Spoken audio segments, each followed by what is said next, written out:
Love this podcast? Support this show through the Acast supporter feature. It's up to you how much you give, and there's no regular commitment. Just click the link in the show description to support now. This is Tony Maglio from IndieWire, and you're listening to Duke Loves Wrestling. That's right, my brothers, my sisters. Tony Maglio, formerly of The Wrap, now he's with IndieWire. He's going to be joining us this week to discuss the television world and how pro wrestling is affected by it. Also, shed some light on the Upfronts. Whatever the heck that is, let's actually get to an expert who can explain what they are and tell us the truth about how WWE and AEW were featured at these Upfronts. Oh boy. But before we get to any of that stuff, this episode is sponsored by our friends over at the River City Wrestling Convention. In fact, check out this special message. Let me fill in the people at home. For those of you who don't know, River City Wrestling Convention, June 12th in Jacksonville, Florida. We, the Renegade Twins, are up against Kelsey Reagan. Again. I know. I mean, this time she may have the home field advantage. Jacksonville, her hometown. but I also heard she might have a little bit more of an advantage. You know what I heard? She brought in a UFC fighter. Is that girl Persia Pierce that everybody's talking about? Yes, Persia Pierce. She's all cool. She's tough. She's big, bad, and strong. But you, Kelsey, you didn't feel like you could just step up to the Renegade Twins yourself? You feel like you had to bring a UFC fighter in? Well, let's talk about it, baby. She might be a UFC fighter, but we're US street fighters. So, come June 12th in Jacksonville, Florida, at River City Wrestling Convention, you too can get you some. You're locked in. Look at what we have here, folks. To the only show that matters. The cream of the crop. Duke Loves Wrestling. And there is no one that does it better than your host. I have come here to chew bubblegum and kick ass. The Duke. And I'm all out of bubblegum.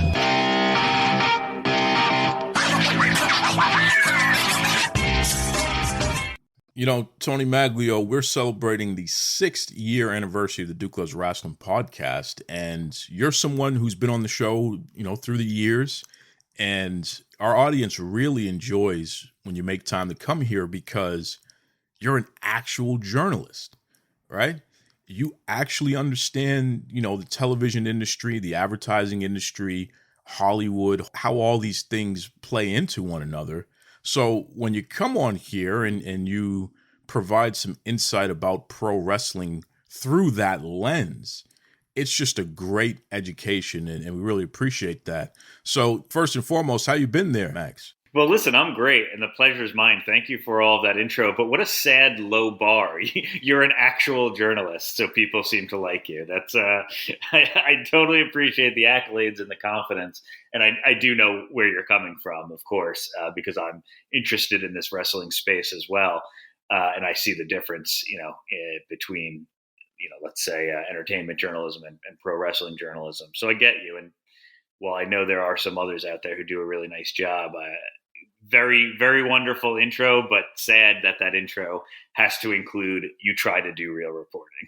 But yes, I do. You know, Mags, it always boggles my mind, and you and I talk about this often, just the fact that these wrestling websites, these podcasts, they're not going out of their way to reach out to people like yourself and getting you on the record discussing pro wrestling from the lens of the television industry. And I find that so bizarre because here's the reality of the situation. They're not TV experts. That's not their wheelhouse. They may know pro wrestling, but they don't really know TV. And regardless of what they try to pretend, they don't. So, you know, the way I see it, if there's somebody out there that knows more about something than I do, and especially if they specialize in knowing this thing, then I want them on the show. I want them to come and educate me, educate my audience, so that we can become more aware and over time have a better understanding of what's going on. Why do you think that is, Mags? Why do you think people don't really reach out to you and your peers who are in the television reporting industry? Because it's just very strange to me, the fact that there's so much discussion about Nielsen ratings and pro wrestling on TV and what executives are thinking and all this stuff. But it's like these folks, they never have people like yourself. They hardly ever have the executives on the record talking directly to them. It's just a lot of made up mumbo jumbo and trust me, brother, sort of discussion, which is just odd. Why do you think they don't reach out to you and your peers more often? It's a good question. Not to toot my own horn, but since it was asked that way, I guess I would have some knowledge to drop and share from that side of the business that, like you said, doesn't often get highlighted on these things. But I guess the answer that I could come up with, and to be fair, I don't listen to a ton of wrestling podcasts. I mean, I also don't listen to a ton of entertainment podcasts or any podcasts really, other than something here and there. But so I don't really quite know what's going on in the space, but my guess would be the same reason I don't get, credited a lot on reporting or on Twitter or anything is it's a really competitive space, and it doesn't hurt my feelings. It doesn't bother me. Wrestling is kind of a side interest for me, and it continues to be more and more pushed to the side as I get busier and busier in the TV and film space. But yeah, I think it's, my take, my assumption is that it's so ultra competitive. It's so much puffing out your chest and fighting for who broke what and what's a dirt sheet, what's real reporting, and everyone's trying to monetize their own space, that my guess would be everyone wants to be their own expert. I mean, why would Dave Meltzer, for an example, need to have me on when he feels he's an expert in the space? And I'm not suggesting that he's not. Dave's been around for a very long time, and he's been incredibly successful. I'm only singling him out by name because he's the most known, the most successful, the most long running. But I think I would agree with you in that, those who know wrestling better than I do, of which I definitely know, there are plenty of people, yourself included, that do. I would go to them for a wrestling story as it pertains to writing on TV. But you're right. I don't think a lot of wrestling people tend to go to TV people when there's a TV rights or a TV deal or whatever sort of story in that. And again, I don't just put myself in that space. There are other people that do an excellent job at other publications. My buddy Joe Otterson at Variety is a wrestling fan. He's someone you could absolutely go to. Guy I used to work with named Jeremy Fooster at The Wrap. He's an independent wrestling fan. He's a film reporter, but he knows what he's talking about. And I would agree with you. I don't really see people invited, and I don't get a ton of invites myself to do such things. But, again, it's probably because everybody wants to be the man in this space. It's this weird thing that wrestling and probably combat sports overall lends itself to. And I understand that to a certain extent, but yeah, it probably could be a little bit more sharing out there and a little bit more information presented by, people in the know. And, I'd be happy to do it as time allows. But as you said, I don't really get a ton of those invites. I've been wrong about things too, but my track record is pretty decent. And when you're just going to a dirt sheet, and again, I don't really use that as a pejorative because I don't really read them, but I don't have the time for it. I don't, I was saying this in the pre-interview. Listen, I also don't go to the New York Times. I don't have a subscription there. It's not because I don't trust their journalism. Of course I do. It's simply, when this is your job being in the media, and of course you have to be informed, anything beyond what serves your immediate job that you spend 10, 12 hours a day doing, kind of ends up being frivolous, especially if you have kids like I do. So, it's tricky. I agree. It's a balancing act. There's a lot of pride in wrestling. It is unusual and confusing to me that fans don't seem to want to be informed. They want an echo chamber set up where whatever their personal preferences, if you love AEW, you gobble up pro AEW news, which unfortunately that pro AEW news is probably coming from people inside of AEW who have a reason that benefits them to, plug positive AEW news. And absolutely the opposite exists for WWE, and I'm sure it exists for New Japan and so on and so forth. So it's really just like it's like politics, man. And Twitter is just the worst of all of it, in that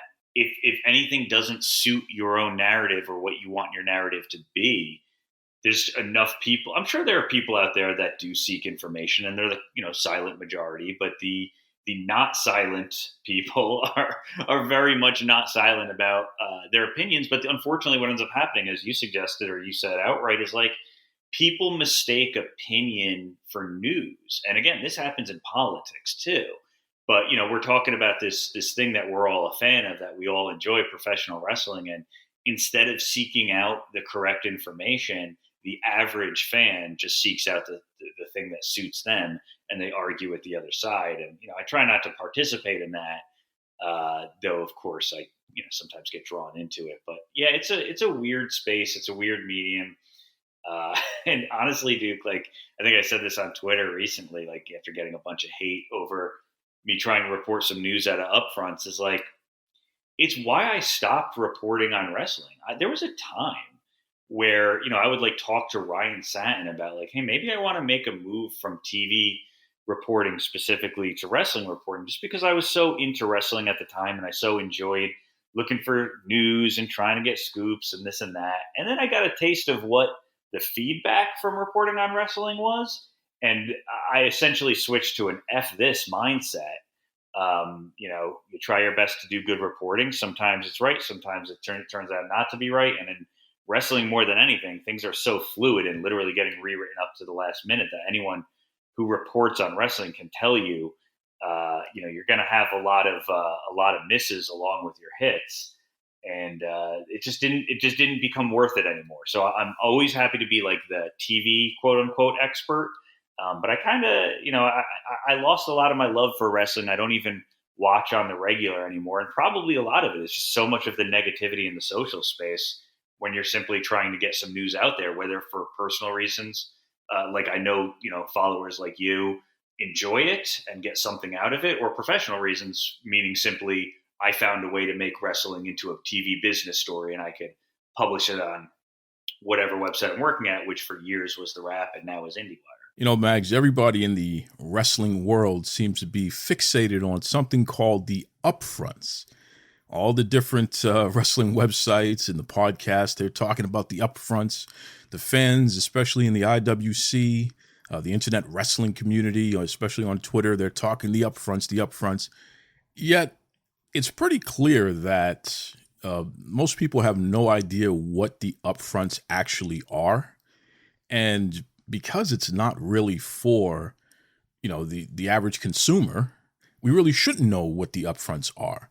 So once and for all, can you explain exactly what are the Upfronts? Yeah, it's a great question. And I agree with what you said, nor should they. Like I've gotten in several arguments, and I only engage in the ones that entertain me really on Twitter. I'm not super active on Twitter otherwise, but about my reporting on the Upfronts. And the weird thing is, everyone telling me what the Upfronts were and are, and it was mostly an argument between, did Warner Brothers Discovery give enough, airtime, for lack of a better word, to AEW? How did Fox handle WWE? How did NBCU handle WWE? Mostly it was AEW fans being upset because I pointed out that there wasn't that much of a presence at the Warner Brothers Discovery Upfront. So the Upfronts are every year, and May is the main month, and this one particular week, like the third week of May, is always the big week. And what they are an event that is for advertisers and media buyers, put on by media companies. So your TV stations, meaning broadcast networks like Fox, NBC, ABC, CW, CBS, and now big streaming services that have ads, because what they're trying to do is they're showing, these are our new fall shows, and sometimes mid-season, but mostly fall. Here's what we've ordered. Here's what we've renewed. We want you to advertise on them. So, if it's something that's long running, like the Blacklist on NBC, we know what the Blacklist is. Advertisers know what the Blacklist is. They don't really need to see a sizzle reel of the Blacklist. Now, you may bring out James Spader, for example, to, shake hands and charm advertisers and try to get money, for the blacklist and try to have people, purchase commercial time on the blacklist. But mostly it's these new shows that nobody's ever heard of and nobody knows what they are. And so you try to show your new slate of shows and you try to impress with trailers and with stars and with this and that.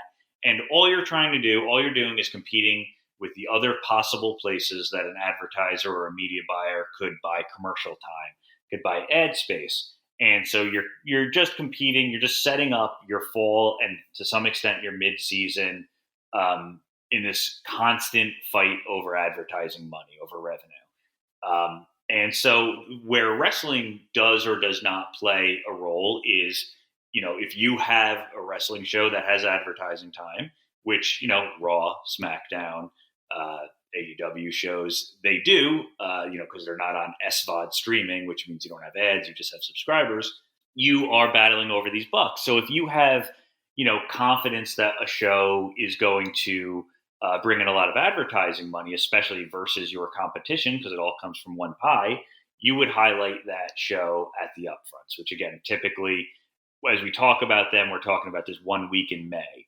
That's continuing to expand because everyone is continuing to add platforms, and those platforms, mostly streaming platforms, are becoming much more like broadcast and cable TV in that they have advertising. So Disney Plus will add advertising later this year. Now, again, as it pertains to wrestling, not really a player, but they will be featured at the Upfront even more heavily next year. Netflix, in theory, is going to add an advertising supported tier in the fourth quarter of this year, as it's been reported. So then next May, we should have a big, glitzy, expensive, couple thousand people at a really nice venue Netflix event. And then there will be a party where you glad hand with the stars and take pictures. And, again, you're just attempting to woo advertisers. Reporters like myself are there to report on the event. They don't really care about wooing us, but the people that they put up front and center are, and I'm just going to use an example, the Pepsi people. We want Pepsi to advertise on our shows instead of our competition shows. And so that's what the Upfronts are. And I know that's a long-winded answer, but it's a complicated thing that nobody should, as you said, nobody should know about. I didn't know about these things 10 years ago when I was just in accounting and finance and not doing any sort of entertainment reporting. But then, to predict your next question, as far as wrestling goes, I think people misunderstood a little bit some of my tweeting. WWE was not a main component of Fox and NBCU upfronts because we're talking about 2 to 3 hour presentations. Now at NBC Universal, Miz and I think it was Bianca Belair, they got stage time, and so they were highlighted. And Raw was in more of the packages than like AEW was at Warner Brothers Discovery. And then at Fox, which was an entirely pre-recorded conversation, SmackDown got more attention than AEW shows did at Warner Brothers Discovery. But again, I don't want to suggest it was like the main component because it's not. It was just included more. And then because Fox was an afternoon event, they have parties afterwards. And, at that party, they had Roman Reigns, who obviously we know is the unified champion, I guess is what we could call it, and a whole bunch of WWE PR flacks and talent handlers and so on and so forth. So from that standpoint, WWE was definitely better represented than AEW was in terms of time allotted, whether it be on stage or in a pre-recorded like highlight package. But again, it's there are all these caveats. One could argue that WWE is obviously much more long-running and has much more long-running partnerships, especially with NBC Universal, and Miz has his reality shows and so on and so forth. So you could make arguments and you could place asterisks, but the fact of the matter was anyone who thinks AEW was as represented as WWE was during the week of upfronts, that's factually incorrect. I think I mentioned this in some of my tweets. I would be concerned if I was an AEW fan, and it's people.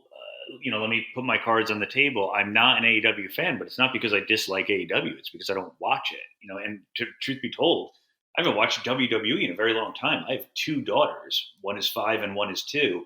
And, watching 3 hours of Raw is not very possible. Now, do I prefer the WWE product to the glimpses I've seen of AEW? Yes, I think I do, but that's because I prefer mainstream sports to even collegiate sports. I still see WWE as having the best of the best production, best of the best talent, biggest guys, all the stuff. They have the biggest stars.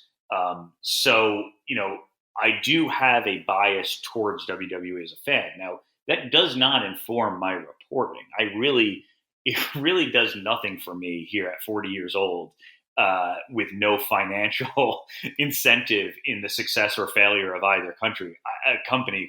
I really don't care who wins the ratings wars and who in 5 years from now is the big company. It means nothing to me. I don't know why nobody seems to be able to believe that or understand that. That's just a part of being a reporter. You separate your work from your opinions. I would do the same thing if I thought the final season of Ozark or the final season of Better Call Saul, two shows that I enjoy, underperformed. It wouldn't inform my reporting. So anyway, to answer your question, which is based on my opinion as a professional, I would be very concerned because it does not strike me that between the cost cutting that you mentioned, I haven't been looking into contract statuses, but it does seem to make sense to me that next year it would be up, and I'm sure they're not profitable because, again, something I haven't independently confirmed, but that seems reasonable for a company of their age, especially with the upfront investment.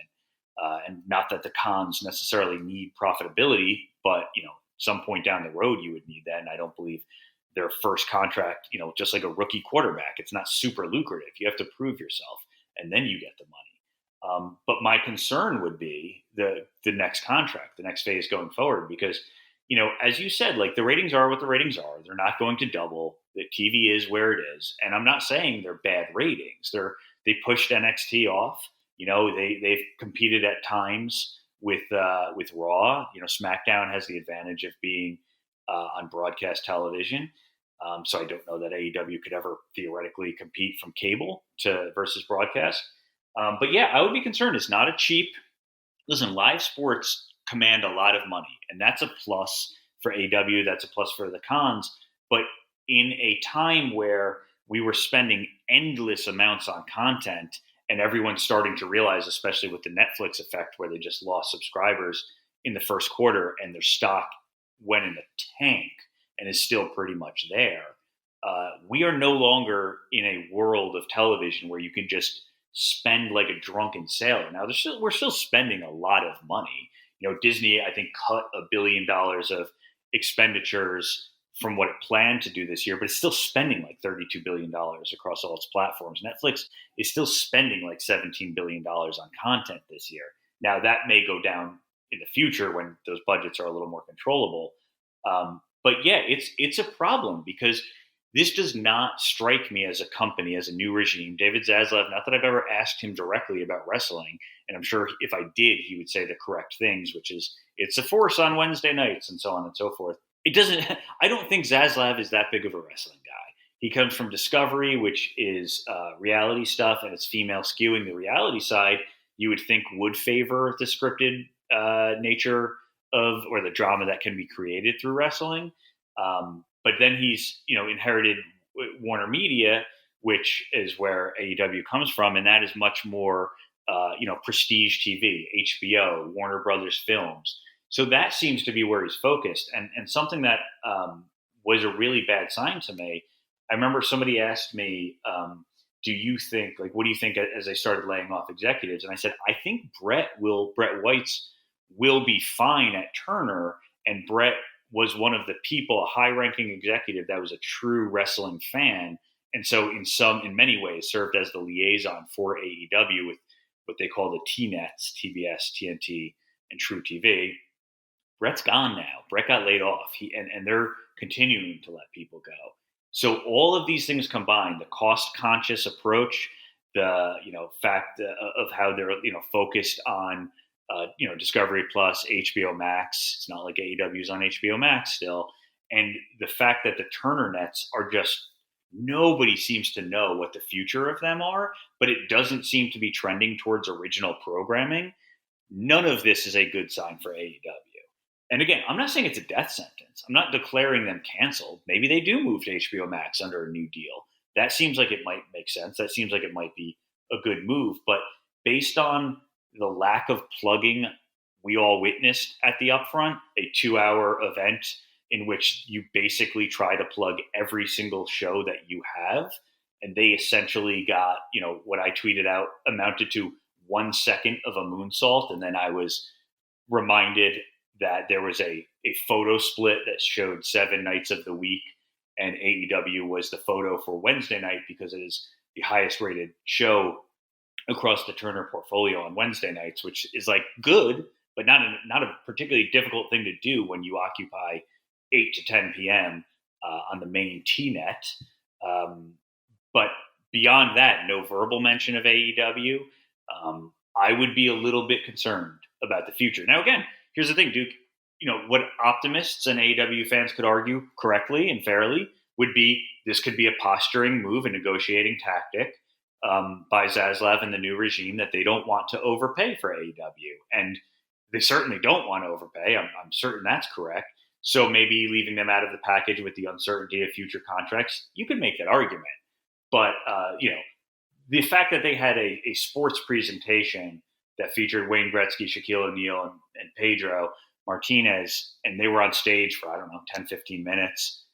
And Ernie Johnson had this sports package, this pre-recorded package that EJ does a great job with. And as far as I can recall, unless it featured that 1 second of that moonsault, had no wrestling footage, that's not good. That's not promising for the future of AEW with Warner Brothers Discovery. Mags, you are a man of incredible insight. I always appreciate you taking the time to drop some knowledge on myself and the wonderful listeners here at Duke Loves Rasslin. I know that time's running out. You got to go to your next interview because you're a man in high demand, so to speak.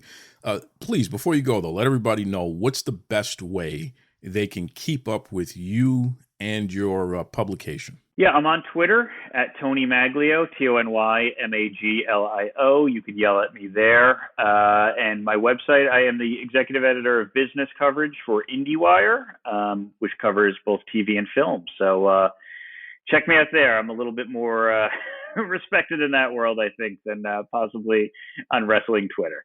Have you subscribed to the Panera Bread Unlimited Sip Club? Folks, what are you waiting on here? We're talking $8.99 a month so you can grab yourself a drink once every 2 hours. It is fantastic. And let me tell you something. They've expanded the Unlimited Sip Club.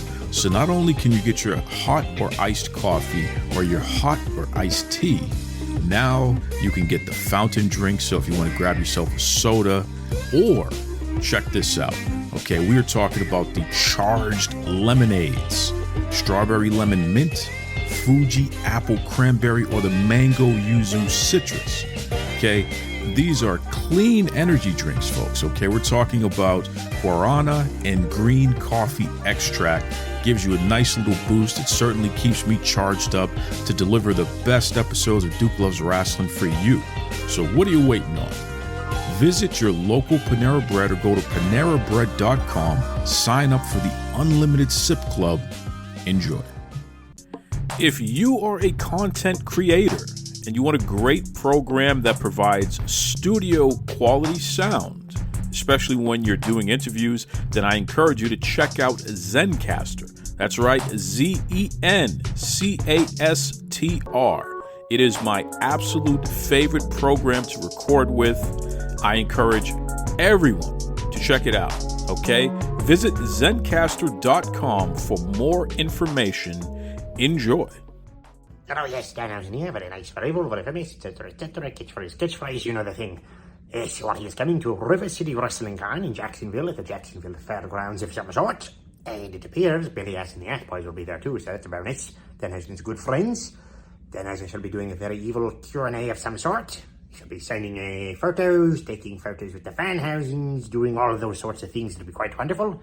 You may come, it is June 11th. Or be gassed. It's Saturday.